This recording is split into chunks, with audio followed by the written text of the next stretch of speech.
ছোট বোনের বউ ভাতে আমরা কারা কারা গেলাম এবং কি কি খাওয়া দাওয়া করলাম আর কেমন মজা করলাম সে সবকিছু নিয়েই থাকছে আজকের এই ভিডিওটি। আসসালামু আলাইকুম, কেমন আছেন সবাই? ছোট বোনের বউ ভাতের প্রোগ্রামটা ছিল শুক্রবারে, আর এটা যেহেতু জুম্মার দিন তাই আমরা সবাই জুম্মার নামাজ শেষ করেই তাদের বাসার উদ্দেশ্যে রওনা হয়েছিলাম। আমার ছোট বোনের শ্বশুরবাড়ি আমাদের বাড়ি থেকে খুব একটা দূরে না, যেতে সর্বোচ্চ 5 থেকে 10 মিনিট সময় লেগেছিল। আর এখানে ম্যাক্সিমামই আমাদের ফ্যামিলির রিলেটিভরাই ছিল এবং গ্রামেরও কিছু লোক ছিল।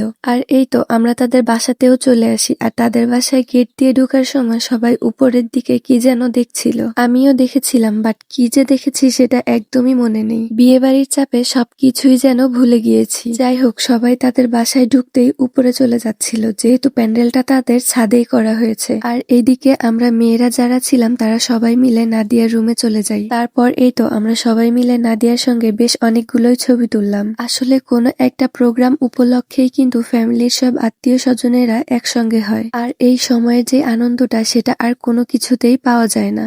যাই হোক, ছবি তোলা শেষ করে আমরা সবাই উপরে চলে আসি খাবার খাওয়ার জন্য।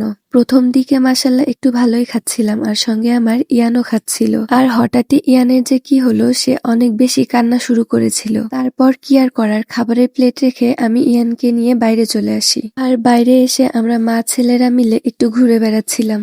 আমার ইয়ান মাশাআল্লাহ হাঁটতে অনেক বেশি পছন্দ করে। তারপর এই তো সবার খাওয়া শেষ হওয়ার পর ইয়ানের আব্বু এবং চাচুরা মিলে ইয়ানকে রাখছিল, আর আমি এখানে একা একা বসে খাচ্ছিলাম। একা একা খাবার খেতে বোরিং লাগবে বলে আমার সব বোন এবং ভাবিরাও বসেছিল।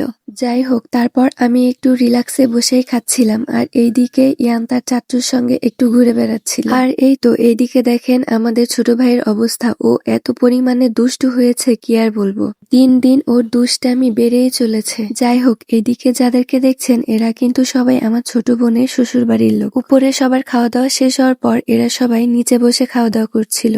আর আমাদের বাসা থেকে যারা এসেছিল তারা সবাই খাওয়া দাওয়া শেষ করেই চলে গিয়েছিল, আর আমরা ওয়েট করছিলাম নাদিয়া এবং স্বাধীনকে একসঙ্গে নিয়ে যাওয়ার জন্য। আর এই তো আজকের ভিডিওটা এখানেই শেষ করছি। দেখা হবে পরের কোনো ভিডিওতে। সবাই ভালো থাকবেন, সুস্থ থাকবেন। আল্লাহ হাফেজ।